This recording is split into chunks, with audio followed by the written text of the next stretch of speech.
Bienvenue pour cette émission sur la mort de Claude François. Je lui consacre des spéciales pour mettre en lumière tout ce qui s'est passé le 11 mars 1978, comprendre exactement sa mort détail par détail et surtout je vais très très loin dans l'information et vous allez voir que ces émissions ne sont pas terminées, alors restez avec nous. D'ailleurs, cette émission, je précise, a été annoncée à la capitaine des Claudettes sur son téléphone portable. Je dispose de son téléphone privé direct et portable. Et justement, cela me permet de rester en contact avec Claude François Junior, le fils de Claude François. Alors moi, je dis toujours les deux enfants parce que je parle aussi de Jean-Marc. Jean-Marc François qui est le deuxième enfant de Claude. Cette émission est importante, je voudrais saluer toutes les personnes qui vont regarder cette émission, Dali Morgue, la capitaine des Claudettes, peut-être Prisca, sait-on jamais, et pourquoi pas Carole Plumel ou Julie. Julie, une belle Claudette blonde que Claude affectionnait. Mais je pense aussi à toutes les Claudettes africaines, il y a même eu une Claudette musulmane, on ne parle plus du tout d'elle aujourd'hui, il y a eu une musulmane Claudette, et oui, Claude avait fait travailler y compris les Arabes, et il avait engagé une fille musulmane qui était donc une très très bonne danseuse du ventre, et qui s'était retrouvée comme ça à devenir Claudette. Et il y a eu une danseuse arabe, on n'en parle pas beaucoup, et puis cette danseuse arabe s'est mariée, et conformément au Coran, elle n'a plus le droit de se produire, puisqu'il y a quand même certaines règles dans la religion qui fait qu'à un moment donné, vous devez un peu vous caser et arrêter de mener votre vie d'artiste quand vous êtes converti musulman. Donc à tous nos amis musulmans, bonjour, nos amis chrétiens, bien sûr, et juifs. Je pense aussi au judaïsme et à tous les juifs. Bonjour à des gens comme Patrick Bruel. Vous savez que j'aime bien les juifs et les arabes. Ne croyez pas que je suis divisé. Pour moi, juifs et arabes sont cousins par la branche d'Abraham. Ainsi, toutes les guerres qu'il peut y avoir depuis le commencement du monde entre juifs et arabes ont presque aucun sens, même religieux, puisqu'ils sont cousins, on peut le prouver par Abraham. Je voudrais évidemment saluer la sœur de Claude François, et je te remercie si tu es là, Marie-Josée. Oui, je sais que ton frère t'appelait Josette, mais moi je préfère t'appeler Marie-Josée de ton vrai prénom. Car on dit dans la Torah des Juifs, appelle toujours les gens par leur vrai nom. C'est ce que Dieu demande. Leur vrai nom, c'est celui de naissance. Alors, Marie-Josée, bonjour. Aujourd'hui, on va voir un document de toi dans la mort de Claude François. J'ai décidé de montrer quelque chose parce que c'est un document historique assez ancien que je pense la plupart des gens n'auront jamais vu. Ce document est très important parce que tu parles de la mort de ton frère et j'ai voulu remonter le temps, c'est-à-dire trouver le document le plus proche du jour de sa mort pour pas qu'on soit un peu dupé. Quand je dis un peu dupé, pourquoi ? Parce qu'il existe un deuxième document un petit peu plus récent. Ce deuxième document avait été édité par Fabien Lecoeuvre et une collection officielle. Dans ce deuxième document qu'on verra plus tard, ça presse pas, on découvre, Marie-Josée, que tu dis des informations très intéressantes, que ton frère t'a téléphoné vers 14h30. Tu hésites. Tu dis il m'a téléphoné à 14h15 ou 14h30, tu ne sais pas trop. Je répète, tu dis dans ce document de Fabien Lecoeuvre, qui a été édité dans la collection officielle, que Claude t'a téléphoné à 14h15 ou 14h30. Et que tu n'es pas sûr de l'heure. Ou c'est 14h15 ou c'est 14h30. Alors ça serait intéressant qu'il t'ait téléphoné à 14h30, puisque le pompier l'a vu mort à 14h25.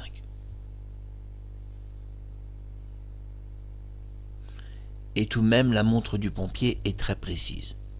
Donc je pense que le vrai témoignage ne peut être que 14h15, nous sommes d'accord. Tout de même, il y a la montre du pompier. Je suis heureux, Marie-Josée, de te retrouver. Ah, qu'on est bien, Comme disait Pascal Sevran, ah Tintin, qu'on est bien, alors dis donc, filme-moi pas ici de ce côté-là. Il était marrant, Pascal Sevran, j'aime beaucoup ce genre de gens. Il avait de la personnalité forte, et je crois que si Pascal Sevran était vivant, il aimerait cette émission. il aimerait un peu de contradiction. On vit dans un monde, et je le dis à la capitaine des Claudettes, comme à Claude François Junior, je t'embrasse, tu sais que je t'aime fort, Claude Junior. Tu sais, tu vis, mon cher enfant, tu vis dans un monde de contradictions. Dans ce monde de contradictions dans lequel tu vis, tu n'auras jamais de certitude absolue si Dieu existe ou s'il n'existe pas. C'est la contradiction. Alors on te dira que Dieu existe et que des personnes te diront non, non, moi je suis athée, Dieu n'existe pas, etc. Et je trouve que la personne qui a donné la meilleure définition de Dieu, ça reste Gérard Philippe, qui lui a expliqué que finalement il ne croyait pas en Dieu, mais croyait malgré tout à l'esprit, à l'âme qui passe d'un corps à l'autre. Donc on va dire la réincarnation ou la résurrection. Ainsi, il y a des gens qui sont athées, mais qui croient malgré tout à la survivance de l'esprit ou de l'âme. Ça, c'est très intéressant. Je crois que Gérard Philippe a très bien répondu à ce problème de la contradiction.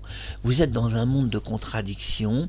Il y a la lune, il y a le soleil, il y a le jour, il y a la nuit, il y a le bien, il y a le mal, il y a l'amour et il y a la haine. Et souvent, la haine est encore une forme d'amour, car c'est finalement, quand on déteste quelqu'un, c'est parce qu'au fond, on l'aime bien et qu'on voudrait peut-être l'attirer à soi pour que ça soit réciproque. Alors comme on n'y arrive pas, ça devient de la haine. Ce qui est important dans cette émission que je dédie aussi à la sœur de Claude François, c'est de faire toute la lumière sur la mort de Claude François. Dans cette émission particulière que j'ai annoncée, la capitaine des Claudettes, j'ai voulu vous rapprocher au plus près de la lumière, comme le petit papillon Icare, mais j'ai conscience de la légende. Dans la légende d'Icare, le petit papillon s'approchait très très près de la lumière, quand soudain il s'approchait un peu trop près de la vérité. Et la lumière qui était très chaude, qui était une lumière du soleil, extrêmement chaude car il s'approchait du soleil, du vrai soleil. Le petit papillon continuait d'aller vers la lumière parce que les papillons aiment la lumière. Mais il ne savait pas que la lumière vers laquelle il s'approchait n'était pas une lumière normale. Il ne s'agit pas d'une lampe, mais du vrai soleil. Et le pauvre papillon continuait d'avancer dans l'espace infini, arrivant jusqu'au soleil, et il approchait, il voulait tellement toucher cette lumière, parce qu'un papillon a besoin aussi de lumière. Il y a les papillons de nuit, les papillons de jour. Ce papillon de jour s'est approché au plus près du soleil, si près qu'il en avait oublié, il ne pouvait pas le savoir, que le soleil a une immense température de très très près. Et le pauvre papillon, après avoir atteint la lumière et avoir touché à la vérité le plus ultime, s'est enflammé, ses ailes se sont enflammées et il a brûlé. Et il est mort. Le pauvre papillon est mort. Il n'aura pas vu la totale lumière du soleil, la totale splendeur qui se cachait derrière sa recherche, mais il aura été au plus loin de la limite qui était autorisée avant que le papillon tombe en poussière. Et c'est ce qui va se passer dans ces émissions donc de Claude François sur sa mort, c'est de vous approcher au plus près de la lumière, comme personne ne l'a jamais fait. Parce que ce que je fais, personne n'a même osé le faire. Et vous allez voir, on va aller très très loin. Tout d'abord, on commence cette émission par vous parler de l'attaché de presse de Claude François. Marie-Thérèse, à quoi elle ressemble plus tard, dans d'autres vidéos, je vous montrerai exactement sa photo de 1978. Marie-Thérèse, à quoi ressemblait-elle? Tout d'abord, quel est le look de Marie-Thérèse? Marie-Thérèse s'habille jaune, style les années 80, style les années Daniel Balavoine, si vous préférez. À quoi ressemble l'attaché de presse de Claude François, qui a été l'unique témoin de sa mort, alors qu'elle se trouvait sur une terrasse en réalité et pas dans l'appartement? Regardez les autres émissions, sinon dans celle-ci, vous risquez d'être un petit peu largué quand même. Marie-Thérèse, quand elle arrive, le 11 mars 1978, il est 13h45 quand Claude François, de bonne humeur, on ne peut pas dire qu'il était triste, c'était plutôt une bonne journée pour lui, il revenait de Suisse. D'ailleurs, il était très heureux parce qu'il avait, il avait fait une télévision anglaise. C'était rare, hein, qu'il avait la chance de pouvoir chanter en anglais dans une émission anglaise qui lui était pratiquement totalement consacrée, puisque la plupart des chansons étaient uniquement ses chansons. Et donc c'était vraiment un numéro 1 spécial Angleterre. Une émission qui sera diffusée plusieurs mois après sa mort. 13h45, 11 mars 1978, Claude, de bonne humeur, ouvre à Marie-Thérèse. Je m'excuse, il y a un petit problème dans ma caméra, il y a un léger sautillement. Ne vous inquiétez pas, continuons cette émission. Donc je répète, Claude arrive devant la porte de son appartement, il est à l'intérieur de son appartement et pas à l'extérieur. Claude, très gentil, ouvre la porte, parce que ne croyez pas qu'il était tout le temps méchant, il était souvent très gentil. Puis il reçoit Marie-Thérèse, donc Marie-Thérèse qui a un surnom de quelqu'un de froid. Il la surnomme Iceberg. Oui, il la surnomme Iceberg, ça veut dire qu'il peut même l'appeler Iceberg. Moi je vous dis Marie-Thérèse, mais lui pourrait vous dire s'il était devant la caméra, ne l'appelle pas Marie-Thérèse, mais appelle-la Iceberg. Mais je vais tout de même l'appeler par Marie-Thérèse.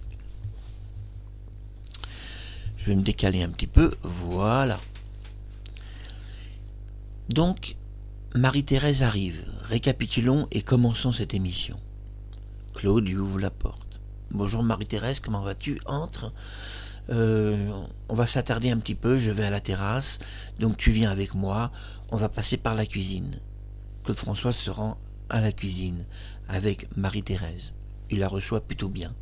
Marie-Thérèse, à quoi ressemble-t-elle, me direz-vous? Marie-Thérèse est une très jolie fille. En fait, on peut dire que dans l'entourage de Claude François, elle était même beaucoup plus belle que Kathleen. Et on peut le dire, et je suis désolé pour la mère des deux enfants, qu'elle est beaucoup plus belle aussi que Isabelle Forêt. Mais bon, de son vrai nom, Jeanne-Marie, puisqu'Isabelle, c'est un prénom d'artiste, puisqu'elle était mannequin en photographie. Donc, Iceberg est une très belle fille. Ne croyez pas qu'elle est moche, c'est son attachée de presse. Iceberg vit avec quelqu'un, elle a un petit copain, donc elle n'attend pas après Claude François, même à cette époque-là. Mais elle est très mignonne, elle est très jolie. Comment vous la décrire? Quand Claude François ouvre sa porte, que voit-il devant lui ce 11 mars 1978? Une fille aux cheveux mi-longs, des cheveux qui arrivent à peu près aux épaules, des cheveux légèrement bouclés et ondulés. Iceberg a une façon de se maquiller qui est très à elle. Elle se maquille énormément sous les yeux, ce qui lui donne un regard plus prononcé. Elle porte aussi un rouge à lèvres, souvent très foncé et très teinté et très fort. Elle n'a aucune ride. Elle a un beau regard bien ouvert, elle n'a pas de difformité physique, elle est vraiment très jolie. Iceberg a fait partie, dans l'entourage de Claude François, sans doute des plus belles filles qu'il a eues dans son entourage. Pourtant, elle est son attachée de presse, pas sa maîtresse, mais juste une attachée de presse, puisque elle vit une histoire avec quelqu'un, et Claude le savait. Mais Claude avait une affection pour Iceberg, il pouvait par exemple la prendre dans ses bras pour une photo, la surprendre parfois, comme il va la surprendre un jour dans une station de radio, en attrapant Iceberg par le dos et faire une photo où elle garde ses mains dans ses poches, presque intimidée que Claude la serre dans ses bras. Il l'aimait bien, parfois il invitait Iceberg sur sa terrasse. Oui, on doit parler de la terrasse, parce que je suppose que vous ignorez beaucoup de choses sur cette terrasse. On vous parle d'une terrasse de Claude François. Tout d'abord, cette terrasse, elle est tout en haut d'un immeuble. Elle n'est pas dans l'appartement. On va y revenir. Mais dans ces moments, dans ces soirées que Claude François a passées avec Iceberg, c'était des moments délicieux, parce que Iceberg est une très bonne personne. Et je ne l'ai pas assez dit dans les autres émissions. Elle a une voix fine, douce, très gentille, très aiguë, une fille qui a de la personnalité, une fille qui est calme, qui a du sang-froid. Et vous voyez, dans la mort de Claude François, ce qui est très intéressant, c'est le sang-froid d'iceberg qui, par rapport aux autres personnes, on peut dire que l'attaché de presse de Claude François est très différente tout de même. Voyons ce petit détail quand même qui ne manquera pas d'intéresser la capitaine des Claudettes. Quand Dany Borg se présente le 11 mars 1978, elle est en bas de l'immeuble. Elle va se retrouver à marcher devant le long des barrières où la police a complètement fermé l'ouverture de l'immeuble et refuse catégoriquement que les gens entrent dans l'immeuble. Contrairement à ce qu'elle a déclaré, je possède 2 films en tout et je peux donc prouver de façon formelle, et je reviendrai sur la mort de Claude François, qu'elle n'a jamais vu Claude François à ce moment-là. Non, le policier refuse qu'elle entre et finalement elle va devoir prendre la voiture et s'en aller. Et d'ailleurs il en va aussi de même de Sylvie Mathurin, qui entre en larmes dans la voiture, et on la voit entrer vraiment en larmes, s'essuyant le visage, et elle non plus n'a pas vu Claude François. Mais ce qui est très intéressant, c'est leur témoignage, que Sylvie Mathurin est arrivée et que Claude François avait encore ses cheveux mouillés, donc il venait à peine de s'électrocuter, expliquant qu'elle avait posé sa tête sur ses genoux. Attention, tout ça, vous devez prendre tout ça avec beaucoup de prudence. Pourquoi ? Parce que si elle a réellement vu Claude François, elle ne l'a pas vu à ce moment-là, parce que je dispose de films que je vais rendre publics un peu plus tard. Ne nous pressons pas, qui prouve que Sylvie Mathurin n'a jamais vu Claude François, ni même la capitaine des Claudettes.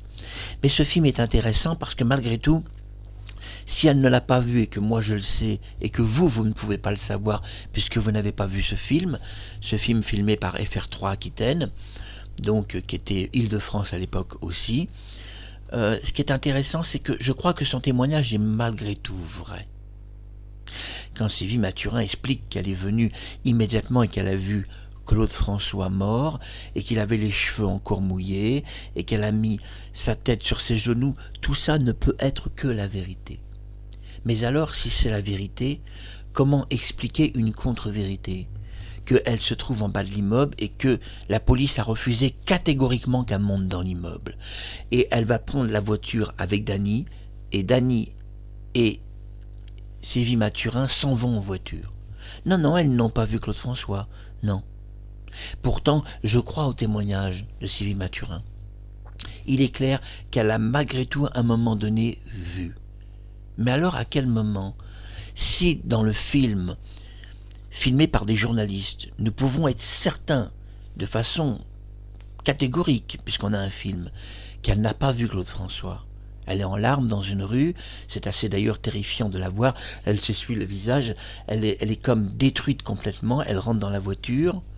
Je dispose aussi d'une photo inédite qui n'a jamais été rendue publique, que vous ne connaissez pas, où elle est dans une rue, photographiée donc par des photographes de la télévision française, une photo en noir et blanc. Dernièrement, j'ai publié une photo où on voyait Dany dans la rue avec Prisca. Il en existe une autre photo que je n'ai pas encore montrée. Je garde ça pour d'autres émissions sur la mort de Claude, puisque comme le papillon Icare, on va se rapprocher de la lumière. Patientez, il y aura des surprises. Tout n'est pas dit, on n'est pas encore tout à fait au cœur de sa mort dans l'exactitude. Il y a encore des choses à dire. Oui, son témoignage à Sylvie ne peut être que la vérité. Elle ne peut pas avoir menti. Et pourtant, nous voyons que par rapport au film de télévision, c'est impossible qu'elle ait vu Claude François. Oui, c'est impossible à ce moment-là qu'elle l'ait vu. Alors, que s'est-il passé ? Est-ce possible que son témoignage soit vrai, mais qu'elle ait vu Claude François plus tôt, en fait ? Quand je dis plus tôt, c'est-à-dire qu'en réalité, elle n'aurait pas vraiment été sur le plateau de télévision avec les autres personnes. Non, en réalité, elle aurait pu voir Claude François au moment même de l'accident. Peut-être qu'à 1 minute près, elle était déjà à l'appartement, puisqu'elle a expliqué elle-même qu'elle a évacué des boîtes de médicaments. Pour évacuer des boîtes de médicaments, donc c'est qu'elle était dans l'appartement pour le faire. Nous sommes d'accord. Le problème est que par rapport au film des journalistes, nous pouvons être certains qu'elle n'était pas dans l'appartement et qu'elle ne peut pas avoir ni évacué ses médicaments, ni même avoir vu Claude François mort. Et pourtant, son témoignage, j'y crois. J'y crois, mais alors, on devrait admettre la possibilité que Claude François n'est pas mort électrocuté. et qu'il s'est passé autre chose. Et que effectivement tout son témoignage est vrai, mais elle n'a pas vu Claude François à ce moment-là. Elle l'a vu bien avant, pratiquement au moment de l'accident, et elle était dans la confidence de cet accident. Elle l'a toujours été et elle a toujours su la vérité, au point d'évacuer des boîtes de médicaments elle-même et de les mettre dans la poche des personnes. Oui, il y avait du monde dans l'appartement de Claude François, et quand Claude reçoit Marie-Thérèse, il reçoit une très belle fille, parce qu'elle est jolie, elle n'est pas moche, même maintenant encore, elle est encore mignonne. Mais comment la décrire? Que voit Claude le 11 mars 1978? Des cheveux brun noirs, parce que c'est des cheveux très foncés, Marie-Thérèse. Un rouge à lèvres toujours intense, elle aime bien se maquiller, et sous les yeux, du mascara très noir. Une fille d'une peau lisse, fine, claire, une peau claire de visage. On croirait presque une Belge, mais je veux dire, elle a une peau assez claire, Marie-Thérèse, bien que maintenant elle a une peau beaucoup plus foncée, mais à l'époque elle avait une peau claire, très très bien maquillée. Elle apparaît, Claude lui sourit, Claude donc l'emmène dans sa cuisine. Premier problème qu'il rencontre en réalité, qui n'a pas été dit dans les autres émissions, c'est que Claude cherche dans son frigidaire, si vous voulez, quelque chose à manger. Je ne vous parle pas du frigo ou du congélateur. Je ne vous parle pas du congélateur où on congèle. Je vous parle du frigidaire où on met du lait, des boissons, et pas un congélateur. Claude est inquiet ce 11 mars 1978 parce qu'il y a des petits problèmes à son appartement inhabituels. Tout d'abord, il n'y a pas son jus de pamplemousse. Et Claude raffole du jus de pamplemousse, et surtout il a donné des notes très précises à Martine. Martine, qui est une personne qui s'occupe donc de toutes ces affaires liées à la nourriture. Il doit toujours y avoir dans le petit frigo arabe des pâtisseries arabes, et dans le grand frigo principal, le frigo principal, il doit y avoir donc ce qu'on appelle des oranges ou des pamplemousses. Mais Claude a une préférence pour le pamplemousse et pas l'orange. Cela est lié que dans les pays chauds, le pamplemousse désaltère beaucoup plus. Ce 11 mars 1978, alors qu'il se trouve à la cuisine avec Marie-Thérèse, premier problème, en ouvrant son frigidaire, il ne trouve pas de pamplemousse. Un peu gêné, il va décider de se mixer un jus de carotte. Donc il sort des carottes et commence à mixer son jus de carotte. Oui, c'est très rare que Claude remplace le jus de pamplemousse par un jus de carotte. C'est inhabituel, d'ailleurs, ça n'arrive pratiquement jamais. Et ce petit frigo arabe, qu'il n'y ait pas de nourriture dedans, c'est aussi très inhabituel. Parce que, soyons clairs, Martine doit toujours mettre dans ce petit frigo arabe ce qu'on appelle des produits de base, pour qu'il ne manque de rien. Dans un premier témoignage de la sœur de Claude François, elle nous donne des éléments très importants sur sa mort. Elle ne comprenait pas pourquoi ce petit frigo était vide et pourquoi le week-end il n'en avait pas dans son appartement. Et elle expliquera qu'il devait passer son week-end dans l'appartement et pas au moulin. Ce qui laisse penser que, effectivement, elle trouvait étrange qu'il n'y ait pas de pâtisserie dans ce petit frigo, puisqu'il devait être à l'appartement le week-end, c'est-à-dire samedi et dimanche. Oui, Claude devait venir au moulin, mais c'était pas sûr qu'il resterait avec les Claudettes samedi et dimanche. C'est possible que du moulin, il reparte ensuite vers Paris pour regagner son appartement. Parce que Claude aime bien le week-end aussi, regagner de temps en temps son appartement. Il passe parfois une fin de dimanche dans son appartement, pas forcément tous les week-ends avec sa sœur. La raison principale est qu'il a été fâché 2 ans avec sa sœur et sa mère, et qu'il s'est retrouvé tout seul au moulin. Quand il était tout seul au moulin, Claude n'était pas du tout quelqu'un de propre. On doit le dire aujourd'hui, il était même quelqu'un de plutôt négligent, sale. Il avait laissé tout à l'abandon, les toilettes étaient pourries, dégueulasses, et quand sa mère reviendra 2 ans après, puisqu'ils sont restés fâchés pendant 2 longues années, Josette, d'ailleurs, que j'appelle Marie-Josée, la sœur de Claude François, expliquera les toilettes étaient dégueulasses. On a été obligé de tout nettoyer pendant plus d'1 semaine, et on n'arrivait pas à récupérer le moulin. Claude n'est pas du tout quelqu'un de maniaque, comme ça a été dit. Tout ça, c'est beaucoup de la légende. Le vrai Claude François n'est pas du tout comme ça. Il est même plutôt le contraire. C'est très loin d'être un maniaque, au point de laisser ses chiottes dégueulasses. Non, les chiottes étaient sales, parfois la chasse d'eau n'était pas tirée, rien n'était nettoyé, tout avait complètement pourri. Mais il n'y avait pas que ça, il y avait aussi tout était à l'abandon, tout était sale, son moulin était dégueulasse. Et elle le dira, Marie-Josée, quand on est revenu 2 ans après, c'était une poubelle le moulin. C'était à préciser. Mais revenons au 11 mars 1978. Dans la mort de Claude François, il y a certains éléments, je parle pour l'entourage de Claude François, pas le public, parce que le public, ça ne peut pas le savoir, mais dans l'entourage, il y a peut-être quelque chose que vous n'avez pas remarqué. Je parle par exemple à Claudette. On a vu Dany Borg pleurer dans une rue, elle s'effondre, elle est en larmes, son mascara coule sur le visage. Bon, tout ça aurait fait plaisir à Claude François de voir qu'elle l'aimait autant. Parce que ça, je pense qu'il ne le savait même pas lui-même. Non, il n'aurait pas imaginé une telle scène. Mais que Sylvie Mathurin le pleure beaucoup, il aurait été très étonné. Quand au mois de février, il recevait une note de service, car Claude, de temps en temps, avait lui-même des notes de service qu'il recevait, et ces notes lui demandaient de virer Sylvie Mathurin. Et il refusera de le faire, expliquant que c'était dangereux de la virer et que c'était beaucoup trop tôt de le faire. Dangereux parce qu'il lui fournissait des médicaments, mais dangereux pour beaucoup d'autres choses. Surtout, il aurait pu se retrouver dans des ennuis juridiques, il ne payait pas. Sylvie était bénévole. Et de temps en temps, elle avait un billet de 50 francs.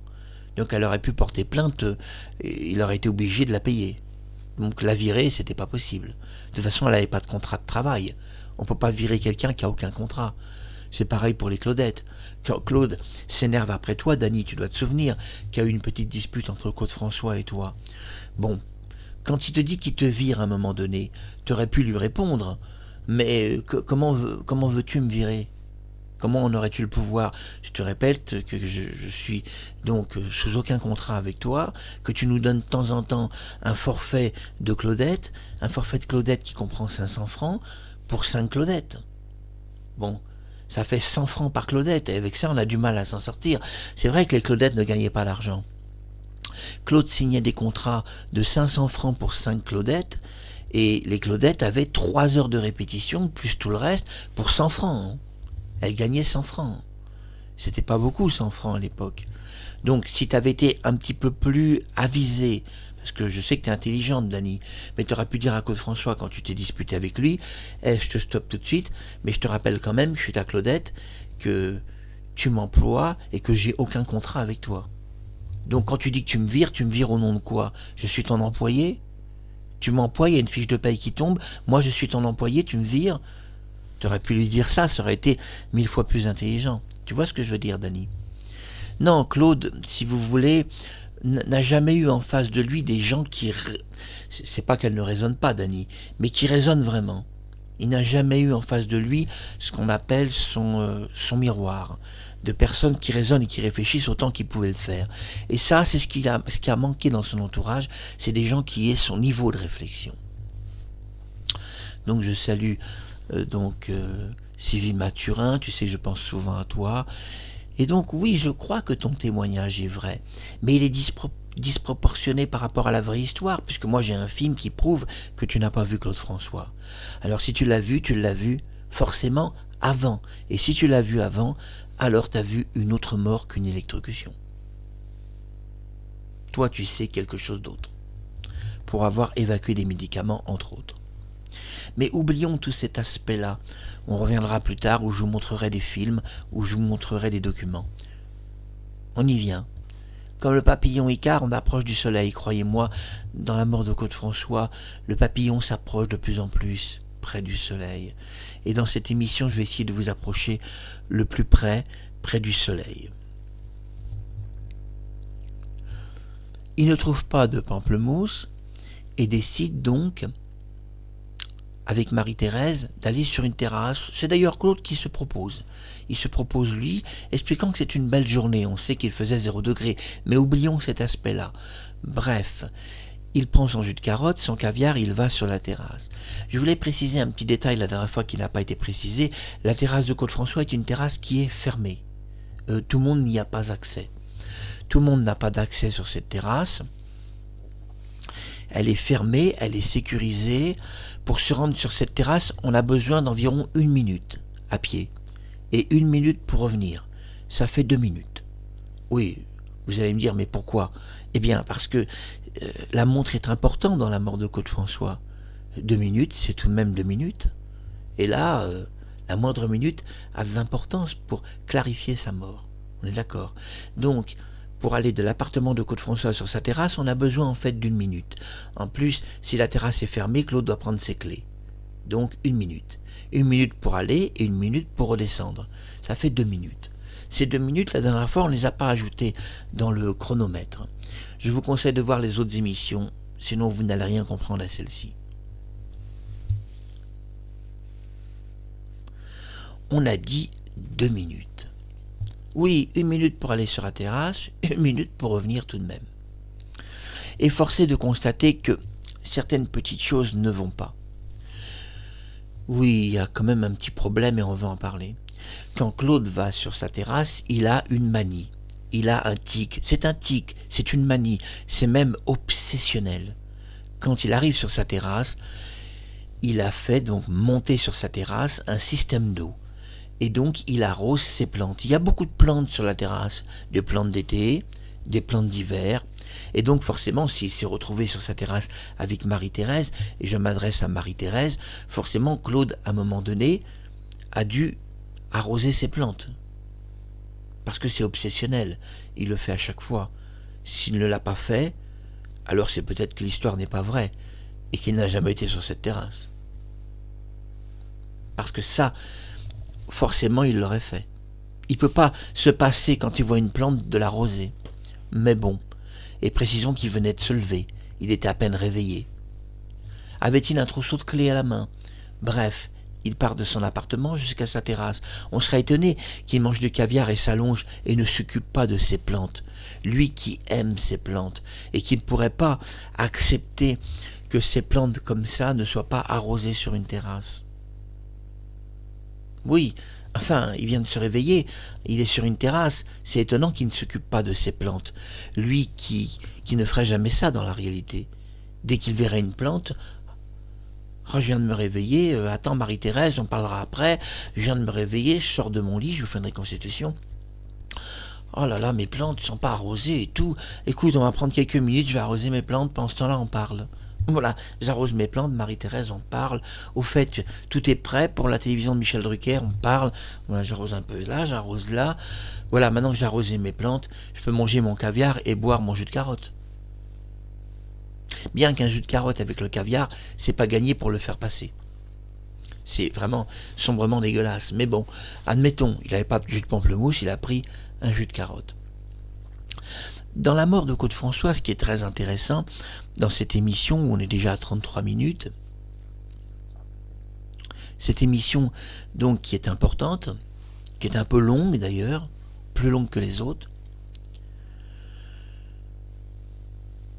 on est forcé de constater que Marie-Thérèse se retrouve sur une terrasse où il fait quand même frais, surtout en altitude. Au départ, elle parle de 15 minutes et pas de 10 minutes. Parce que ce qui compte, c'est le premier témoignage. Le premier témoignage, elle reste 15 minutes sur une terrasse avec Claude. On n'a jamais eu aucune phrase de la conversation qu'il a eue avec elle. Je ne sais pas, quand on passe 15 minutes avec quelqu'un, même s'il se repose 10 minutes, il reste au moins 4-5 minutes où il mange son caviar, où il boit son jus de carotte, où il parle un petit peu. Hein? Donc vous avez parlé de quoi? De planning, d'emploi du temps, de rendez-vous, d'heure. Je dirais, Marie-Thérèse, qu'as-tu dit à Claude? Bon, dépêche-toi quand même parce qu'on a une émission, etc. Sois pas trop en retard, etc. Quand on sait qu'on nous a expliqué que Claude était en retard, vous avez tous entendu ça, Claude était très très très en retard. La générale était à 16 heures. Et généralement, quand la générale était à 16, pardon, quand la générale était à 16 heures, on commençait l'enregistrement télé qu'à 17 heures. Et Claude le savait, puisque toutes les émissions de Michel Drucker fonctionnaient comme ça. Général 16 heures, et on filmait à 17 heures. Donc d'ailleurs, Michel Drucker, dans d'autres émissions des Rendez-vous du dimanche, avait fait une confidence que Claude avait souvent 2 heures d'avance, et qu'il s'emmerdait et qu'il attendait. Vous allez me dire comment ça, il avait 2 heures d'avance? Oui, parce qu'on lui donnait un rendez-vous à 15 heures ou 16 heures, mais il s'ennuyait sur place. Parce que la générale était à 16 heures, l'enregistrement de l'émission était à 17, et Claude s'ennuyait un petit peu. Il attendait pendant 1 heure, comme ça, à attendre, qu'est-ce qui se passe. Donc il avait tendance à vouloir arriver en retard exprès, sachant que ça servait à rien d'être pile poil à l'heure, puisqu'il allait attendre 1 heure à rien faire. Et ça, Michel Drucker l'a dit très très peu, mais il a bien été obligé de dire la vérité sur ce point très précis. Mais ce qui est très important, c'est Marie-Thérèse. Alors, tout à l'heure, j'avais commencé à parler d'Annie Borg, qu'elle pleurait en bas de la rue, puis j'ai pas terminé mon dialogue. Enfin, mon monologue. Elle est dans une rue, elle pleure, elle est en larmes, le mascara coule, souvenez-vous, j'avais dit cela. Sylvie Mathurin, pareil, Prisca, Julie, on parle pas de Julie, mais Julie était en larmes en bas de la rue.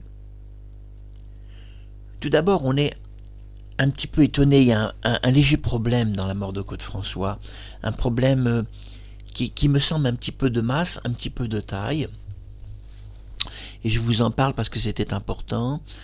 Il y a toujours quelque chose qui m'a étonné en bas de cet immeuble, c'est de voir Prisca, de voir Annie Borg, de voir Julie, 3 Claudettes, mais où sont les autres Claudettes? Claude, quand il enregistre, il a besoin de 4 Claudettes minimum pour faire ce qu'on appelle un carré. Où sont les autres Claudettes? Je veux dire qu'il y a 3 Claudettes qui sont en bas de chez lui. Où sont les autres Claudettes?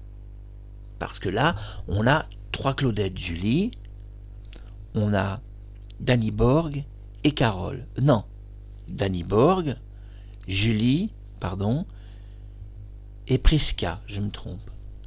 Mais on ne voit pas Carole.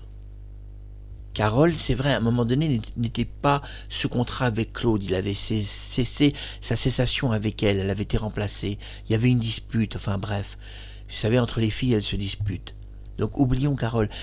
Mais où sont les autres Claudettes? Où est Sandra, par exemple? La Claudette de Côte-François, Sandra. Où est Sandra? C'est très étrange, parce qu'en bas de l'immeuble, on ne voit Sandra nulle part. Vous savez, Sandra, c'est cette Claudette haïtienne. Oui, parce que vous réfléchissez pas beaucoup. Vous avez 3 Claudettes en bas de l'immeuble. Où sont les autres Claudettes? Claude n'enregistre jamais une émission de télévision avec Prisca, Annie Borg et uniquement Julie. Où sont les autres Claudettes? Celles qui devaient se produire avec lui ce jour-là. Où est Sandra? Où est Katie? Où elles sont les autres Claudettes? On sait que Cathy devait tourner un film et qu'elle était indisponible, donc elle, on peut l'expliquer. Mais Sandra, c'est plus difficile d'expliquer son absence. Où est Sandra? Où est-elle? Pourquoi elle n'apparaît nulle part, à aucun endroit? C'est quand même étrange. Elle était avec le plateau le plateau de Michel Drucker. Il y a 4 Claudettes, il en manque une. Mais où est la dernière Claudette? Il en manque une. Elle est où, cette Claudette? Eh bien, elle est nulle part. Et ça, c'est déjà intéressant, parce qu'on nous parle d'une émission de Côte-François où il allait se produire finalement avec 3 danseuses. Où sont les autres danseuses? Et pourquoi Sandra est nulle part, sur aucun document historique d'époque? Du 11 mars, elle est nulle part. C'était une parenthèse à faire. Mais la deuxième parenthèse, c'est quand Annie se trouve en bas de l'immeuble, elle pleure. On voit Prisca pleurer, on les voit toutes pleurer, y compris Sylvie Mathurin qui fond en larmes. Et pourtant, si tout le monde pleure, la mort de Côte-François, tout le monde pleure. Même dans l'appartement, tout le monde pleure. Quand je dis tout le monde, vous allez me dire, oulala, Marc Harriman, là, tu vas encore nous sortir quelque chose. On sent le truc venir à l'avance. Vous l'avez senti, qu'il va se passer quelque chose. Oui, quand je dis que tout le monde pleure, c'est pas si vrai, mais bon. Oui, Kathleen pleure, tout le monde pleure. Tout le monde pleure la mort de Côte-François. Je dis bien tout le monde, sauf une personne. Il y a une seule personne qui ne pleure pas du tout la mort de Claude. Alors, petite devinette, puisque cette émission est interactive, je te pose la question et je vous laisse quelques secondes répondre. Quelle est la personne dans l'appartement qui n'a pas du tout pleuré la mort de Claude François, et qui a presque trouvé ça, je dirais pas naturel, mais presque normal, finalement, qui ne va pas verser une seule larme, qui est très calme, qui reste très froid et très détendu. Quelle est cette personne qui n'a pas versé une larme sur la mort de Claude François? La seule personne qui n'a pas pleuré dans l'appartement et qui est témoin de sa mort. Je vous laisse 20 secondes réfléchir.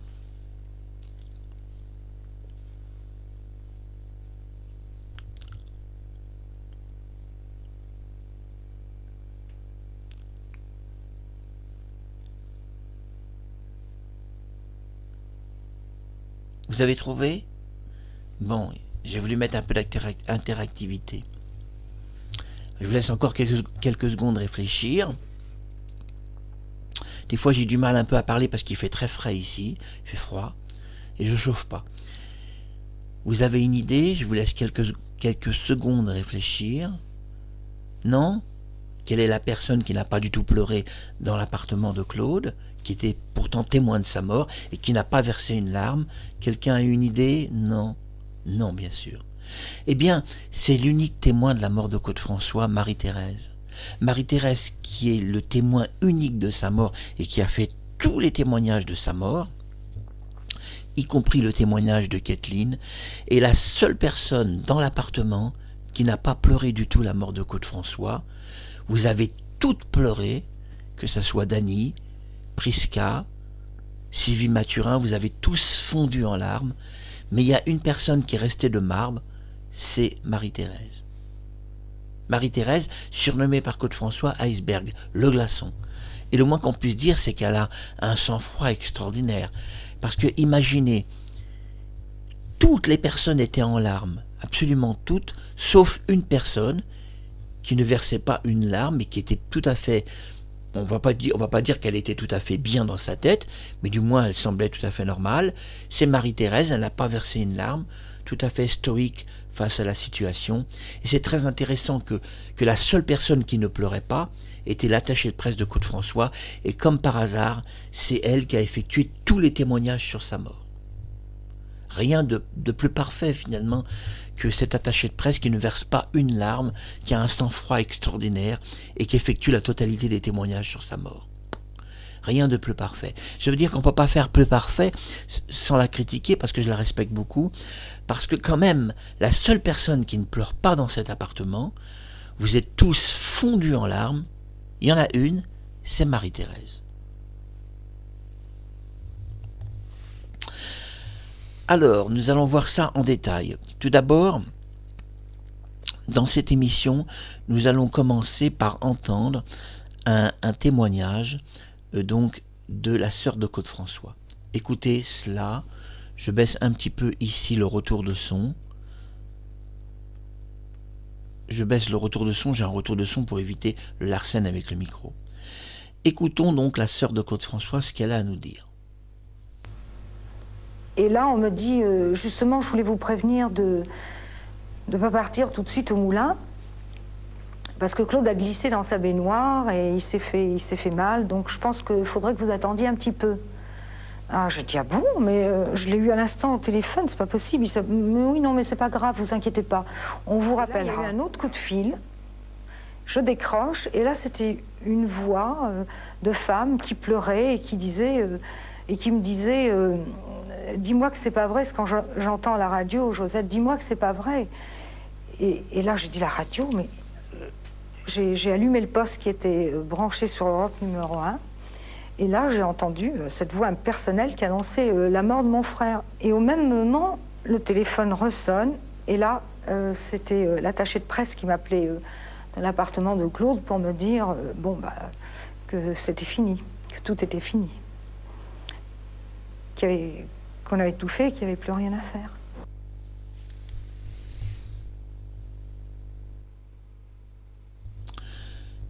Intéressant son témoignage. Elle nous explique qu'il s'est passé 20 minutes.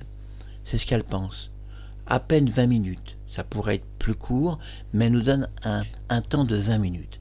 20 minutes entre le moment où Claude lui a téléphoné, Puis elle nous explique avoir reçu un étrange appel d'une personne qui lui explique que Claude a fait une mauvaise chute dans sa salle de bain.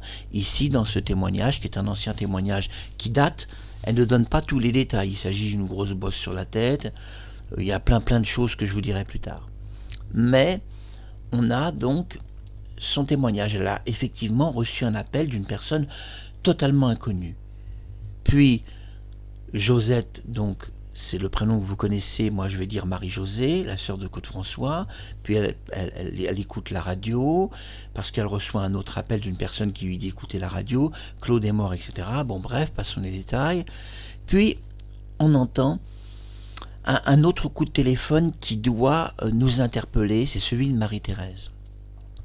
On découvre dans ce témoignage exceptionnel, qui est un témoignage assez rare, que Marie-Thérèse, l'attachée de presse, a téléphoné à la sœur de Claude-François.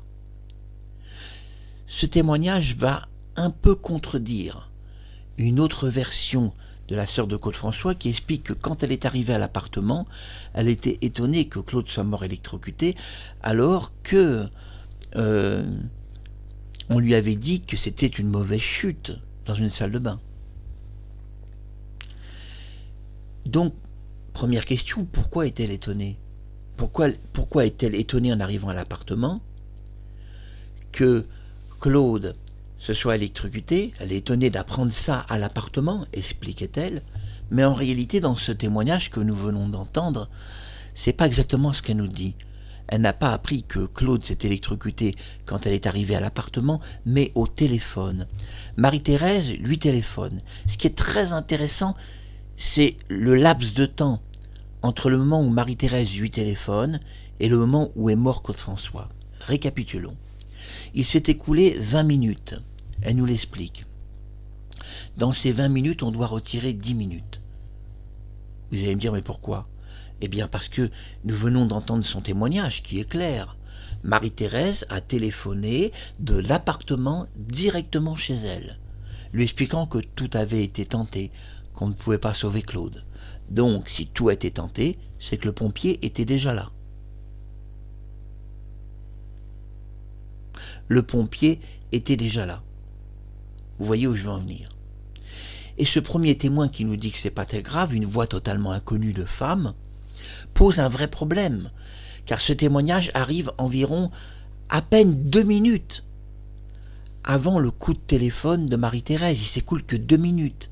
Donc on peut prouver, grâce au témoignage de Marie-Josée, que l'attaché de presse de Claude-François avait une parfaite connaissance de ce témoin. Que forcément, comme il s'écoulait un temps de pas plus de 2 minutes, le temps d'ouvrir une station de radio et d'écouter les actualités, il est évident que Marie-Thérèse connaissait la personne qui a téléphoné. Et cette personne va sortir de l'histoire et plus personne ne va entendre parler d'elle. Ce qui est très intéressant, c'est que la sœur de Claude-François explique qu'il s'est écoulé 20 minutes entre le moment où il lui téléphone, je répète, entre le moment où il lui téléphone, pas facile à dire, et le moment où il meurt. Pas évident. Mais Marie-Thérèse, ce qui est intéressant, c'est qu'elle téléphone. Elle passe un coup de téléphone, d'ailleurs qui est très secret, puisque ce coup de téléphone, personne n'en a jamais parlé. Si vous lisez les livres de Claude-François, les divers qui sont sortis, excusez-moi, j'ai bafouillé. Si vous lisez les divers livres qui sont sortis sur Claude, vous constaterez d'une façon claire qu'à aucun moment ce témoignage apparaît. Même de Marie-Thérèse, elle n'en parle pas. Marie-Thérèse ne parle pas qu'elle a téléphoné à la sœur de Claude-François. Non, ce témoignage, si vous voulez, a complètement disparu de l'histoire. Et c'est là où c'est intéressant, c'est que certaines choses ont complètement disparu de l'histoire. Pourquoi ce témoignage a disparu de l'histoire ? Eh bien parce qu'il y a une relation directe entre Marie-Thérèse et le premier témoin qui explique qu'il a juste glissé dans une salle de bain. Il n'y a pas d'électrocution. Il a glissé dans une salle de bain. C'est le véritable premier témoin. Il s'écoule 2 minutes entre le moment où elle met une station de radio, la sœur de Claude-François, et le moment où Marie-Thérèse lui téléphone. Ça, c'est le coup de téléphone de Marie-Thérèse que personne ne connaît. Peut-être même Claude-François Junior ne le savait pas, que l'attaché de presse avait téléphoné. L'attaché de presse téléphone, explique que tout a été tenté, que Claude-François est mort. Mais le pompier donc est déjà là. Puisque tout a été tenté, c'est que le pompier est déjà là. Le jeune pompier de 17 ans. Certains diront qu'il avait 19, mais j'ai prouvé qu'il en avait que 17. Oui, c'est très intéressant. Marie-Thérèse explique 2 minutes ou 3 après que le premier témoin se soit manifesté auprès de Marie-Josée. Ce premier témoin explique une chute dans une salle de bain. Marie-Thérèse décroche le téléphone dans l'appartement de Claude-François et téléphone à la sœur de Claude-François. Elle lui téléphone directement, expliquant que tout a été tenté, qu'on n'a pas pu le sauver. Mais alors cela veut dire que Marie-Thérèse est contemporain, qu'elle est témoin de l'existence de cette personne qui était avec elle et qui a téléphoné expliquant une chute dans une salle de bain et pas une électrocution. Dans ce cas-là, Marie-Thérèse a caché l'existence de ce témoin, car il n'y a que 3 minutes. Et en 3 minutes, il y aurait une possibilité, bien sûr, c'est que Marie-Thérèse, pendant ces 3 minutes, n'était pas dans l'appartement, mais ailleurs. Quelque part ailleurs. On sait qu'elle a perdu beaucoup de temps entre le moment où elle a dû appeler un médecin généraliste qui refuse de se déplacer, puis le moment où elle descend tout l'immeuble. Elle descend tout l'immeuble, c'est assez long au niveau du chronomètre. Descendre d'un immeuble, tout l'immeuble de Claude-François et puis le remonter, c'est pas évident. C'est une perte de 3-4 minutes, peut-être 5. Le temps de parler à Guy, le chauffeur de Claude, et lui expliquer que « Ah non, c'est pas une électrocution du tout. Non, elle parle pas d'électrocution. » Elle explique que Claude se plaint depuis un petit moment qu'il a un problème à la gorge et d'aller chercher un médecin spécialiste de la voix. Elle précisera un spécialiste de la voix. Pas un généraliste, un spécialiste de la voix. On sera étonné que Guy part à la recherche d'un spécialiste. Oui, c'était par rapport à un homme qui a des doigts carbonisés, c'était peut-être pas un spécialiste de la voix qu'il aurait fallu chercher. C'est pas français, mais on s'est compris. Je dis par rapport à ses doigts carbonisés, on n'avait peut-être pas besoin d'un spécialiste de la voix. C'est ça que je veux dire. Oublions ce détail, mais c'est important de le rappeler à nouveau. Ce qui est important, c'est que toutes les personnes ont pleuré dans l'appartement de Claude-François et à l'extérieur. Et le seul témoin qui a fait tous les témoignages de sa mort, Marie-Thérèse, et je ne l'incrimine pas. Non. C'est la seule qui ne pleurait pas. Et c'est la seule qui est témoin de toute l'histoire. Elle va prendre sur son dos le témoignage de Kathleen, puisque c'est elle qui va effectuer tout son témoignage devant la police, puis faire disparaître un témoin quand même, celui qui a téléphoné à Josette, nous venons d'entendre, et comme il n'existe que quelques minutes entre le moment où ce témoin a téléphoné et le moment où Marie-Thérèse a elle-même téléphoné à la sœur de Claude, eh bien forcément, Marie-Thérèse connaissait ce témoin. Car on ne voit pas qui serait rentré dans l'appartement à ce moment-là, hormis le secouriste, le pompier, qui était seul, a-t-il précisé, donc il n'avait personne pour l'aider, même pas une femme. Donc c'est pas quelqu'un du SAMU de Paris. Il s'agit d'une autre femme dans l'appartement qui a volontairement été cachée par Marie-Thérèse et que Marie-Thérèse connaît. Elle ne peut pas dire qu'elle ne le connaît pas. Elle ne peut pas le dire parce que les coups de téléphone sont très rapprochés. Marie-Josée a juste eu le temps de mettre une station de radio, d'écouter les actualités, quand soudain Marie-Thérèse lui téléphone et lui explique que tout a été tenté et que c'est fini. Donc Marie-Thérèse, dans le laps de temps, nous pouvons prouver, c'est très important, que Marie-Thérèse a la connaissance de cette personne, qui elle a parlé d'une chute de salle de bain, et cette personne va disparaître de l'histoire et la police ne l'entendra jamais. Ce qui est très intéressant, c'est que la police ait entendu dans la mort de Claude-François une seule personne, Marie-Thérèse, une attachée de presse qui était sur une terrasse et qui n'a rien vu de l'accident. Elle ne peut pas témoigner que cette applique existe sur un mur. Cette applique aurait pu être montée en 1 heure sur un mur, ou en 20 minutes, ou en 10 minutes. Elle pouvait être sur la terrasse, quelqu'un pouvait monter une applique. D'ailleurs, la police n'a pas constaté l'existence d'applique sur un mur, simplement une applique au sol, dont le tribunal interdira que cette applique soit remontée un jour sur un mur, et évidemment la police va faire tout le contraire. Ils vont à l'hôtel particulier de Claude-François, donnent rendez-vous à la famille de Claude et remontent cette applique sur un mur, contre un avis du tribunal. Qui irait remonter sur un mur une applique qui a tué quelqu'un? Personne. Mais évidemment, il y a une possibilité, c'est que l'applique en question ait jamais tué personne.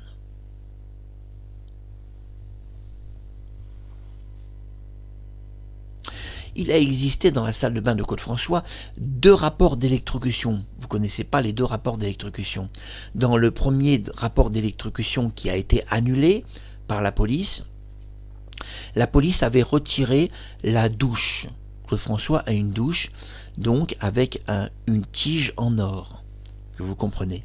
Il a en effet une baignoire avec des parties en or, comme Frank Sinatra, il aimait bien avoir une baignoire avec une robinetterie en or. Dans la première enquête de police, la police avait enlevé donc la douche qui se trouve au-dessus de la baignoire. Et à la place, ils avaient mis donc ce qu'on appelle un document que l'applique se trouvait là. Mais en réalité, qu'est-ce qui se trouvait là, à l'endroit où ils ont mis ce document? Ce qui s'y trouvait, c'était le trou qui avait été enfoncé avec un clou pour permettre à la douche de se fixer sur le mur. Est-ce que vous voyez ce que je veux dire? Quand vous prenez votre douche, vous devez la fixer sur un mur pour qu'elle tienne, pour pas qu'elle tombe dans la baignoire.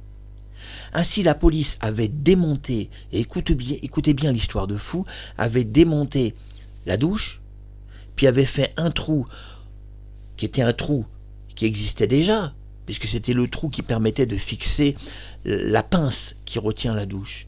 C'est-à-dire la douche, c'est ce qu'on tient dans la main pour vous nettoyer. Puis ils avaient mis un document, un scellé, expliquant que l'applique était là. C'est audacieux. Audacieux de démonter une douche, c'est-à-dire une douche c'est ce que vous mettez au-dessus de la tête, de dévisser le truc de la douche et d'expliquer que l'applique était là. C'est audacieux. Enfin, c'est audacieux, mais par rapport aux photos de 1977, on peut prouver qu'à cet endroit-là, il n'y avait pas d'applique, mais une douche. Photo que j'ai tout de même publiée dans les autres émissions. Oui, c'est tout de même énorme que à l'endroit de la douche n'y était plus, et ils avaient mis à cet endroit-là exact une applique qui aurait remplacé la douche. Énorme l'histoire. Dans le trou qui servait à fixer la pince de la douche. Imaginez quand même l'histoire de police qu'on nous raconte. C'est énorme ce qu'ils nous disent. Mais enfin, ça ne peut pas être vrai, évidemment, puisque, soyons un peu logiques, on ne voit pas pourquoi Claude aurait remplacé sa douche, dont il avait besoin, pour mettre une lampe qui aurait été grande comme ça. Ah oui, là on vous parle d'une petite lampe grande comme ça. Dans le deuxième rapport de police, ils vont cette fois-ci mettre les scellés en face la douche, dans un trou grand comme ça. L'applique aurait été donc pas plus grande que ça. Pas plus grande, une applique pas plus grande, une sorte de petit rond. Oui, parce que dans les deuxièmes scellés, moi j'ai vu la photo des deuxièmes scellés que je publierai sur YouTube plus tard. Ça presse pas, on y va doucement. Le papillon s'approche près de la lumière. Qu'est-ce qu'on voit dans ce deuxième scellé? Aucun trou. Il n'y a aucun trou dans le mur. Et s'il y a un trou, il est minuscule. Il fait peut-être 3 cm maximum. Non, il n'y a pas d'applique. Non, parce que s'il y avait une applique, il y aurait eu une marque. Et oui, si l'applique est carrée, il y aurait une marque. Si l'applique est ronde, il y aurait eu une marque. Dans les scellés qui ont été montrés, les deuxièmes scellés, moi j'ai vu la photo que je publierai, un de ces 4. Nous voyons effectivement un document papier et signé de police, que c'est un scellé. Force est de constater que quand une applique est posée sur un mur, si vous la retirez, il va y avoir de la poussière, ça va faire quelque chose de très sale, ça va faire une sorte de cercle. Si l'applique était ronde, ça va faire un cercle. Ça va aussi différencier le propre du sale. Pareil pour une applique carrée. Si vous retirez une applique carrée, il va y avoir la marque de l'applique carrée. Cela est lié à l'usure du temps. Si une applique a été posée il y a 2 mois, il y a 3 mois, ou même plus, forcément il y a des marques carrées si elle est carrée, ou ronde si elle est ronde. Ça existe pour tout objet que vous placez sur un mur, même un petit miroir ou quelque chose. Même un livre que tu mettrais devant un mur, va se produire ce phénomène. Force est de constater que dans les 2 scellés qui ont été présentés au tribunal, il n'y a aucune trace d'une applique qui aurait été posée un jour sur un mur. Parce que si cette applique a été posée sur un mur, forcément si elle a été retirée à un moment donné, il doit rester une trace si elle est carrée. C'est obligatoire, il doit rester une trace. Cette trace existe entre la propreté et la saleté, entre l'usure d'une pièce et le non-usure. Si vous placez une applique carrée sur le mur, faites l'expérience vous-même, je le dis à Dany, placez-la 6 mois sur un mur, puis retirez-la. Vous allez découvrir que votre mur garde la trace de l'applique. C'est lié que le mur va prendre l'intensité de la lumière pendant plusieurs mois et pas le mur lui-même qui a été protégé de la lumière, caché par l'applique. Me comprenez-vous? Ainsi, dans les scellés que j'ai vu tous les scellés de police, j'en ai vu 2. Il n'y a pas de traces d'applique, ni ronde ni carrée, et on peut prouver à cela qu'il n'y a jamais eu d'applique sur le mur. Cette applique n'a même jamais existé. Nous pouvons le prouver simplement à l'usure qu'il y a entre le mur et une applique qui serait posée et ce qu'il y a derrière. Quand on retire plusieurs mois après une applique, même un mois après, il y a une différence. Ça peut être une différence sur la peinture. Si c'est une peinture, la peinture va être moins claire, mais il y aura la marque carrée ou ronde. C'était un détail quand même à préciser.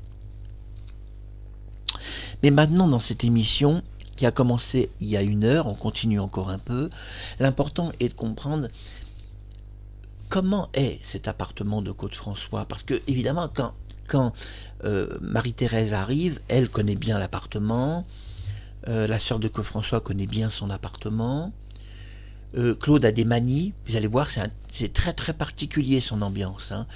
Vous imaginez quoi comme appartement? Vous avez sans doute jamais vu l'appartement de Côte-François. Je vais vous montrer l'appartement de Côte-François. Je vais un peu vous commenter tout ça. Alors l'émission est un peu longue, mais je crois qu'on peut se permettre sur YouTube que ce soit un peu plus long quand on a beaucoup de choses à montrer et à dire. Alors j'ai donc préparé une galerie donc de photographies inédites, pour la plupart jamais publiées, où nous allons voir un peu l'appartement de Côte-François. Alors, nous allons voir tout d'abord le salon. Ici, on se trouve, et je vous commande, dans le salon de Côte-François du 46 boulevard Exelmans. Nous sommes dans son petit appartement. Ici, c'est une photo noir et blanc. Donc, que les choses soient claires, Claude était conservateur. Cela veut dire quoi par conservateur? Je coupe 1 seconde l'image. Cela veut dire que son appartement, entre 1970 et 1978, n'a pratiquement pas bougé. Non, il n'a pas changé. On est très étonné de voir par exemple Kathleen, qui a été photographiée dans cet appartement, avec le même mobilier identique que les années 1972 ou 1974. Je vous remonte à nouveau cette photo et je vous parle de l'appartement de Claude. Claude aime bien les tapisseries rouges, il aime bien aussi le bleu, et tout son appartement est décoré de rouge, de bleu. Pour les lampes, vous voyez qu'il y a 2 lampes à droite et à gauche de Claude. Ces lampes sont voilées de rose, c'est-à-dire c'est un tissu légèrement rosé. Claude aime bien le rose, il aime bien le rouge en tapisserie, et il aime bien le bleu aussi. Ça peut être des rideaux bleus, par exemple, sur une tapisserie rouge, ou alors une tapisserie bleue sur des rideaux rouges. Je vous donne un exemple. Il aime bien le mélange du bleu, du rouge et donc du rose. Ainsi, Claude aime les tapisseries rouges, les rideaux bleus, et il aime aussi les lampes à reflets roses.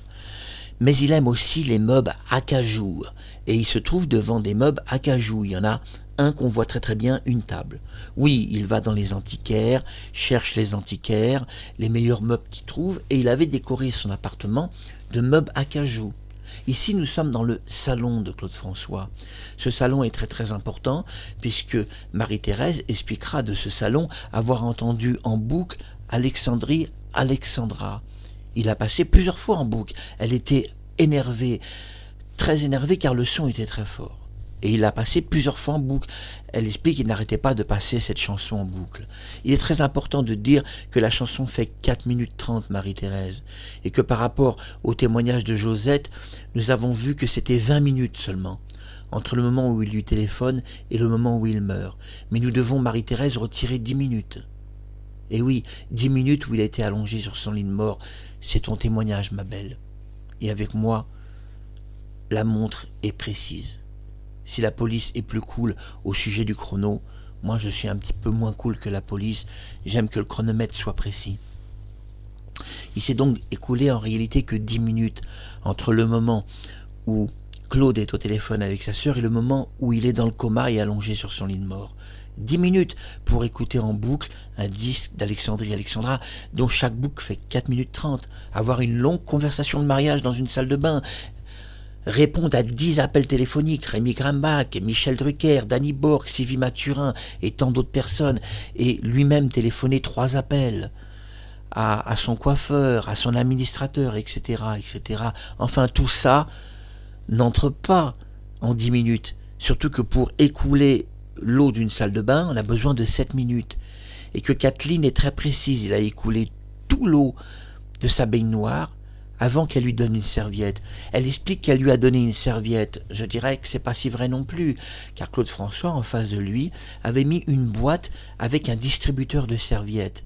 Il n'avait pas besoin dans sa salle de bain de Kathleen, puisqu'il pouvait dans le distributeur de serviettes tirer sur la serviette et la prendre lui-même. Et on sera étonné qu'il a attendu 7 longues minutes dans le frais comme ça, parce qu'il...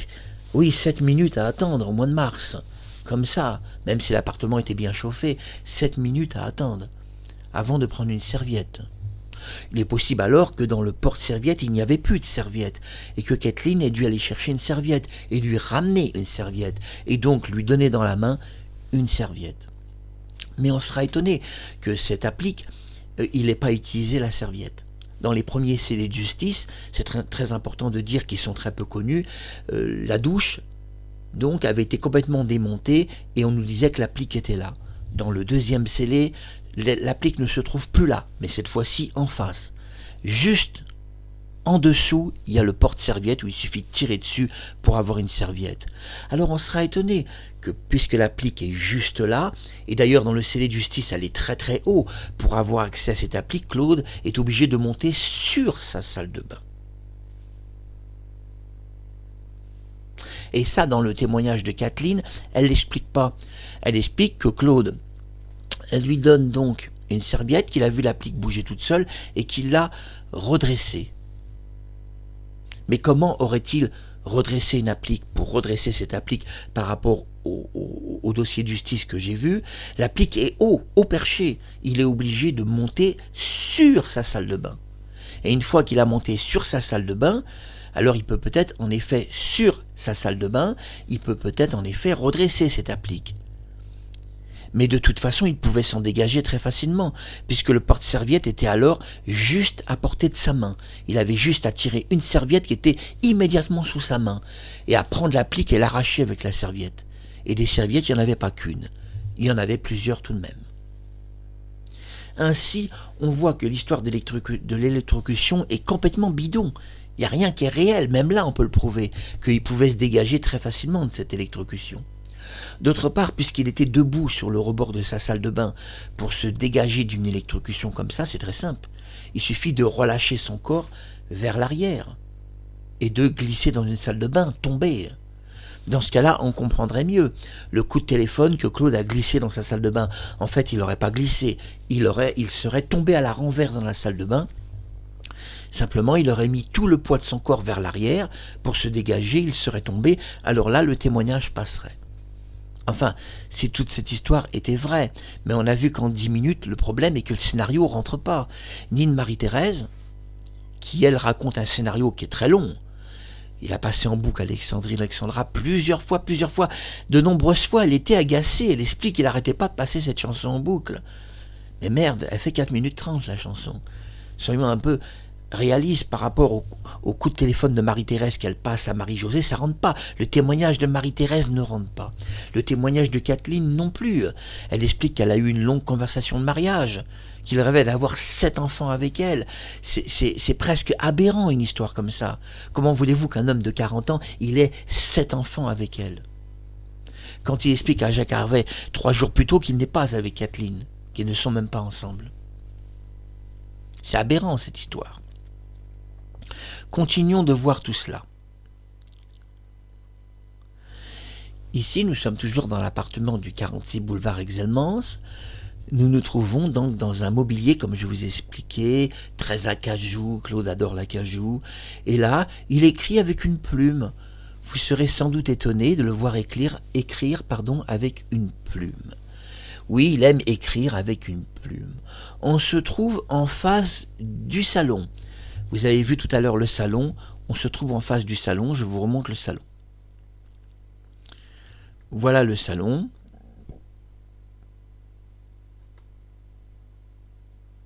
Voilà. Donc Claude a souvent des lampes qui vont par deux. Une lampe à droite, une lampe à gauche. C'est pareil dans sa salle de bain. Il a une lampe à droite du lavabo et une lampe à gauche. Il aime bien avoir deux lampes. C'est très important de le dire, il aime bien le chiffre 2.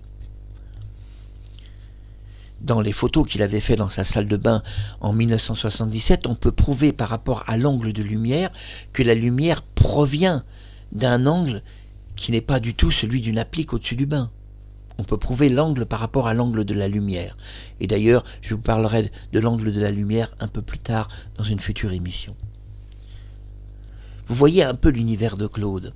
Un vieux bureau, oui, c'est pas un bureau extraordinaire, hein, c'est un bureau, on va le dire, à cajou, une plume, détendu, il écrit avec une plume. On a du mal à croire qu'il écrit avec une plume. Mais c'est un fait. Il écrit avec une plume. Incroyable mais vrai. Alors on se posera des questions. A-t-il rédigé des notes de service avec une plume ? Vous a-t-il répondu au courrier des fans parfois avec une plume ? Claude écrit avec une plume et pas un stylo. Je suppose que vous ne savez pas que Claude vivait un peu à l'ancienne tout de même. Il n'aime pas écrire au stylo, il préfère la plume. En tous les cas, quand il écrit chez lui. C'était très important de voir aussi cette pièce de l'appartement de Claude François du 46 boulevard Exermans qui vous permet de découvrir les tapisseries rouges, les rideaux bleus, blancs, beige, il aimait toutes ces couleurs-là, ce qu'on appelle les lampes, avec au-dessus des lampes, avec des tissus rosés. Claude aime les tissus rosés, parce que les tissus rosés vont donner à ces meubles à cajou une clarté, une luminance un petit peu particulière. Donc vous découvrez un peu les secrets de Claude, car vous n'avez jamais vu cet appartement que je rends public pour la première fois et dont personne n'a jamais fait d'émission sur son appartement du boulevard Exelmans. Vous voyez son vrai appartement qui était identique le jour de sa mort. Continuons donc la visite de cet appartement. Nous allons maintenant regarder, si ça ne vous dérange pas, ce qu'on appelle le bureau secondaire. Ici, on est dans le bureau secondaire. Le bureau secondaire, on découvre toujours ces lampes. Regardez bien au fond, ces lampes. Vous voyez, il y a des lampes. Et d'ailleurs, je précise que quand il a rencontré la mère de ses deux enfants, il lui a offert une belle lampe. Claude est fan, il aime les lampes. Et donc il a offert à Jeanne-Marie Forêt, que vous connaissez sous le nom d'Isabelle, une lampe. C'était son cadeau d'amour, son premier cadeau d'amour qu'il lui a offert. Claude aime les lampes. Nous pouvons voir aussi qu'il a, regardez bien, un miroir sur pied. Regardez bien derrière. La lampe se reflète, ainsi que le meuble. Le miroir sur pied se divise en 3 parties. Ça permet de pouvoir se changer, par exemple de se mettre tout nu, sans que quelqu'un puisse vous voir. Ce sont des miroirs à l'ancienne qu'on utilisait surtout au XVIIIe siècle.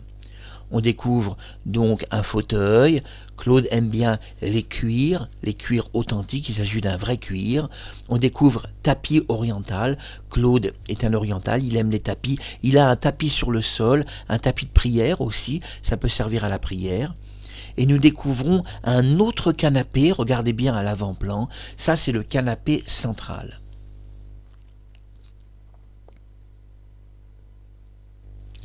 C'est important de voir cet appartement de Claude François, que personne n'a jamais vu.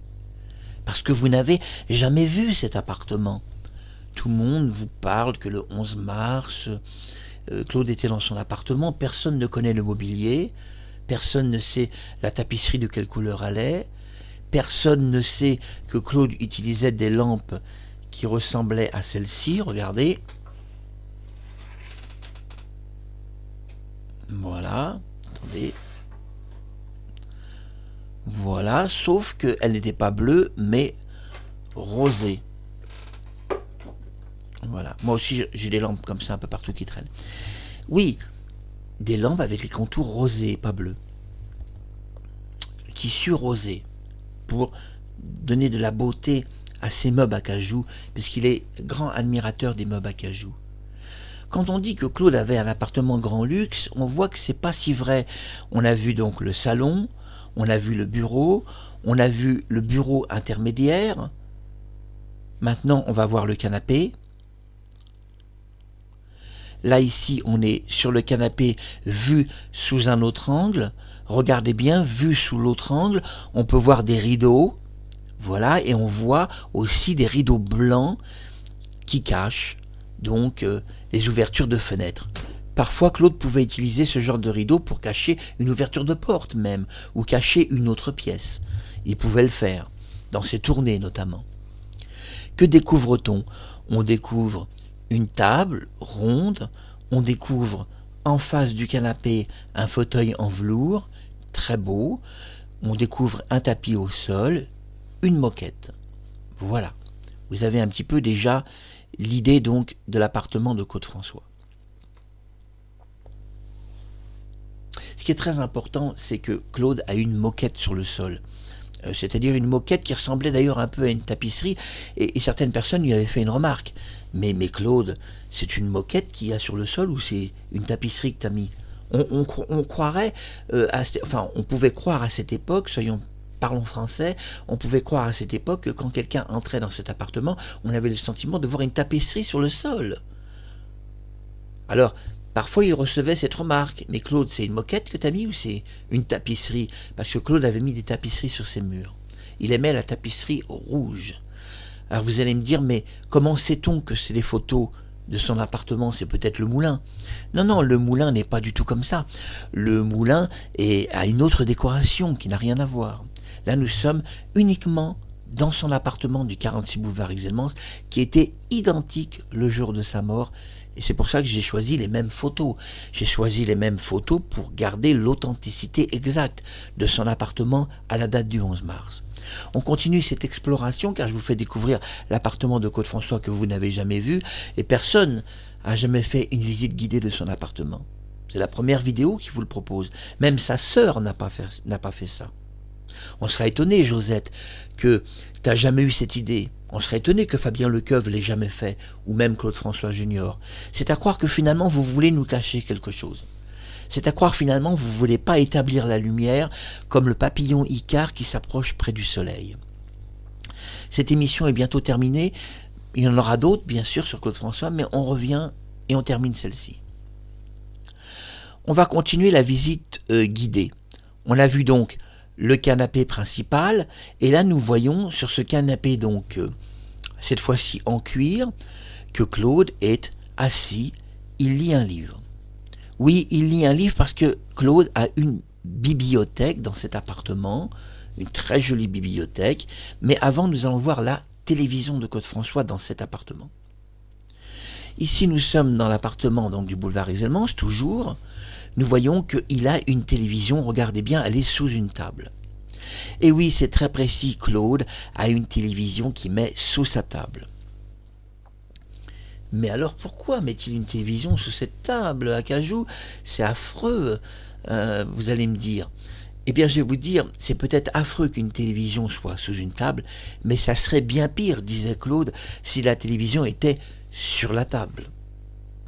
La télévision, c'était à l'époque monstrueux avoir une télévision. C'était gros, c'était moche, ça faisait du bruit, ça chauffait, ça prenait la poussière et surtout ça décontrastait avec ses meubles à cajou. Alors pour pas voir la télévision parce qu'il trouvait que c'était pas beau, il a caché sous une table. Je suppose que vous ne saviez pas que dans l'appartement de Claude-François, sa télévision n'est pas sur une table, mais sous une table. Parce que, évidemment, dans votre appartement à vous, je parle pour les gens qui verront cette émission, votre télévision, elle est toujours sur la table. Mais pas dans l'appartement de Claude, parce que Claude avait, si vous voulez, un appartement complètement à cajou, avec des belles tapisseries rouges, il ne pouvait pas se permettre. Il aimait le bleu, le rouge, il n'y a pas que ça, il aimait aussi le rose. Bleu, rouge, rose et blanc, parfois beige. Il n'aimait pas d'autres couleurs. Après, tout était à cajou ou rustique chez lui. acajou, rustique, des meubles en cuir, un seul tapis qui était un tapis oriental. On découvre un peu l'appartement de Claude, c'est quand même sympathique, puisque même Fabien Lecoeuvre n'a pas proposé de vous faire découvrir son appartement. Ah non, vous ne trouverez pas ces photos dans les livres de Fabien Lecoeuvre, hein. Désolé Fabien, je ne vais pas être méchant avec toi, mais peut-être que tu aurais pu nous faire une visite de son appartement. On a vu la télévision. Et maintenant, nous voyons la bibliothèque. Alors, la bibliothèque, je vais essayer de l'agrandir un peu. Regardez bien, je vous l'agrandis un peu. Alors, que voit-on? Je l'ai agrandi, est-ce que vous êtes là? Alors là, je décale, c'est pas bon. Excusez-moi, je décale. Non, c'est pas bon, là, c'est mon image. Alors, là, je suis sur... Voilà, je le décale ici. Que voit-on? On voit une bibliothèque. Claude se trouve dans sa bibliothèque, chez lui. Il a une grande bibliothèque. Regardez bien, il y a beaucoup de livres. Vous avez vu, c'est très mignon. C'est sa bibliothèque. Regardez, il a devant sa bibliothèque un escabeau. C'est un escabeau de semi-hauteur. Et d'ailleurs, il montre à Kathleen un livre. J'ai voulu vous montrer cette photo de Kathleen pour diverses raisons. Je vais vous expliquer après pourquoi. Il montre à Kathleen donc un livre. Il porte autour du cou une pierre. Claude aime bien les pierres précieuses et pense que les pierres précieuses ont un pouvoir spirituel. Il porte une pierre autour du cou. Mais ce qui va nous intéresser, c'est les pieds de Kathleen. Regardez bien ses pieds et je vais agrandir.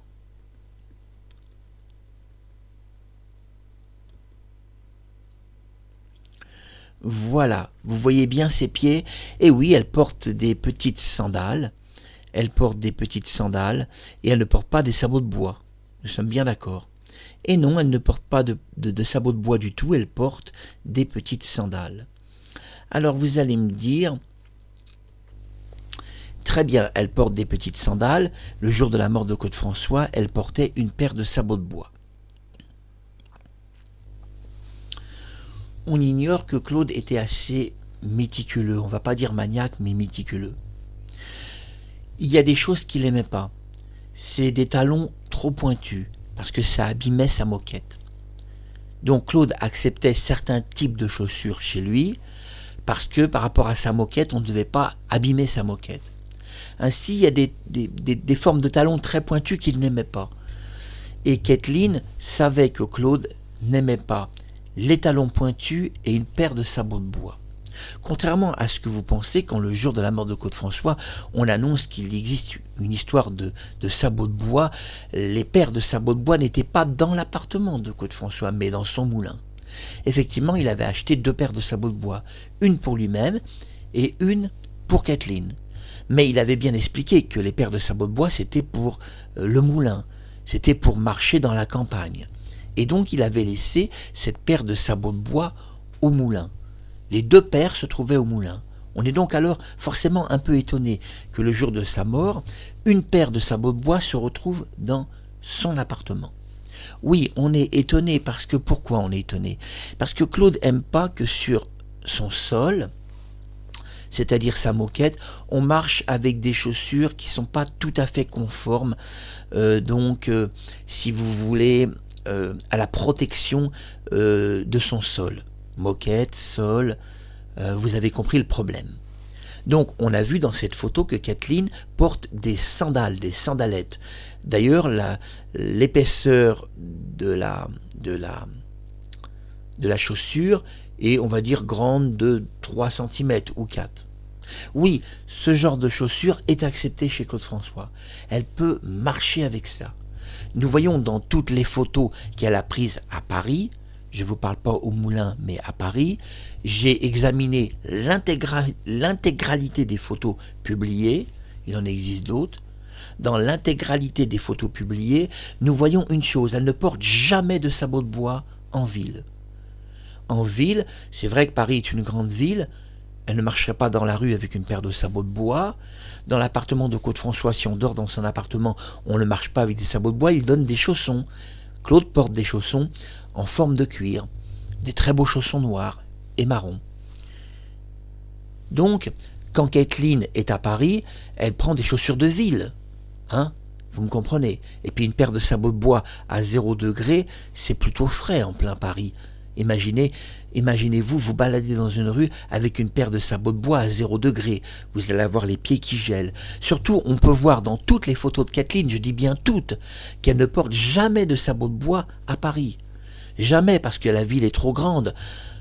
Elle aurait des ampoules de marcher avec des sabots de bois. Elle aurait des ampoules partout, parce que c'est lourd, un sabot de bois. Donc elle porte uniquement des petites chaussures de ville pour pouvoir marcher dans Paris, car elle se déplace beaucoup et elle marche beaucoup dans Paris. On peut voir, et je le dis à la sœur de Claude-François, dans toutes les photos prises à Paris, qu'elle n'a jamais porté une seule fois une paire de sabots de bois. On peut le prouver dans toutes ces photos, uniquement des chaussures de ville. Et puis Claude n'aurait pas accepté que sur sa moquette on porte une paire de sabots de bois. Il était un peu maniaque. Ça peut abîmer les sabots de bois, une moquette. Si c'est une paire de chaussures de ville, ça va, mais une paire de sabots de bois sur une moquette, c'est pas évident dans l'appartement de Claude-François. Vous avez vu comment est cet appartement. C'est pas évident de se balader dans un appartement comme ça, aussi luxueux, avec une paire de sabots de bois, mais bon. On sait que rien n'est vrai dans le témoignage de Kathleen. Sa longue conversation de mariage, tout ce qu'elle nous raconte ne peut pas être vrai, ça rentre même pas dans le chrono. Ça rentre pas du tout dans le chrono.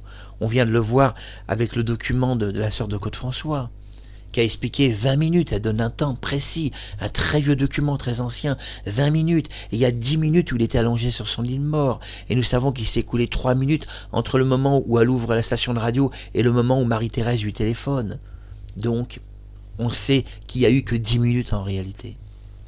10 minutes pour passer en boucle Alexandrie-Alexandra, 10 minutes pour avoir une longue conversation de mariage, 10 minutes pour écouler l'eau du bain, pour téléphoner 3 fois à des personnes et recevoir 10 appels. Parfois, chaque appel a duré 5 minutes. Lui-même a passé des appels assez longs. Sa mère lui a téléphoné 10 minutes à 14 heures. Puis il a téléphoné plusieurs minutes à sa sœur. Bon, ça on peut encore l'expliquer, parce que sa sœur donne un temps, 20 minutes à partir du moment où elle a reçu l'appel. Mais on doit enlever 10 minutes où il était sur son lit de mort, puisque Marie-Thérèse téléphone et explique qu'on a tout tenté, on a tout fait, mais on n'a pas pu le sauver. Donc, au moment où elle téléphone, on doit donc retirer les 10 minutes puisqu'il est déjà mort. Je répète, au moment où elle téléphone, on doit donc retirer 10 minutes puisqu'il est mort. Elle le dit, la sœur de Claude-François en témoigne dans cette vidéo. Je dirais que le papillon Icare vous a rapproché au plus près de la lumière. C'était Marc Harriman, à bientôt pour une nouvelle émission sur la mort de Claude-François, à bientôt sur YouTube.